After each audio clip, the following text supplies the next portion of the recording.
Hello mga kaibigan, maligayang pagdating sa aking channel. Nandito ako na may magandang video.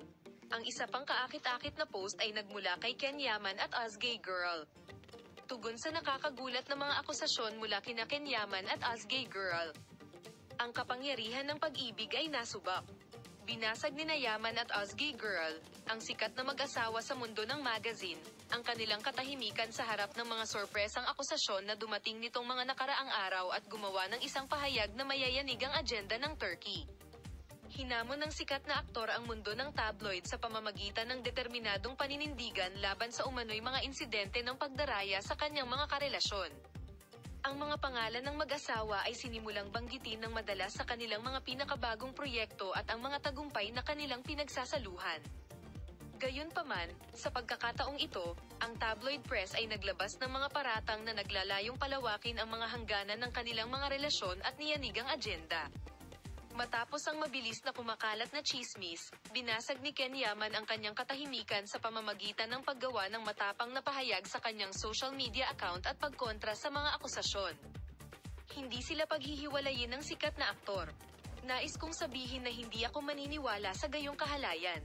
Hindi ako maniniwala sa paninirang puri at hindi namin gagamitin ang aming relasyon sa mga ganitong maduming laro. Ibinahagi ni Azgay Girl sa social media, na binibigyang diin na hindi sila mananahimik tungkol sa mga nangyayari at hindi makikinig sa mga tsismis, at ito ay sasira sa mga relasyon batay sa pag-ibig, pagtitiwala at paggalang. Gagawin namin ang aming makakaya para dito. Ipagpatuloy natin ang ating relasyon. Binigyang pansin ang hindi makontrol na pagkalat ng mga pahayag ng mag-asawa sa media at social media. Binigyang diin ni Ken Yaman na dapat maging sensitibo ang lipunan at sinabing hindi natin dapat hayaang kasinungalingan at tsismis ang kumalat sa halip na katotohanan.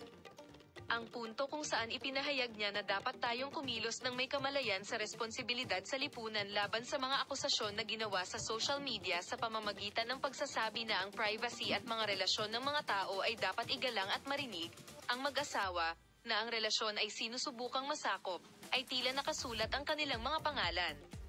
Sa mga gintong titik sa mundo ng magazine na may malakas na reaksyon nilang magkasama. Ang pangyayaring ito ay tila lalong nagpatibay sa tiwala ng mag-asawa sa isa't isa at sa pundasyon ng kanilang relasyon.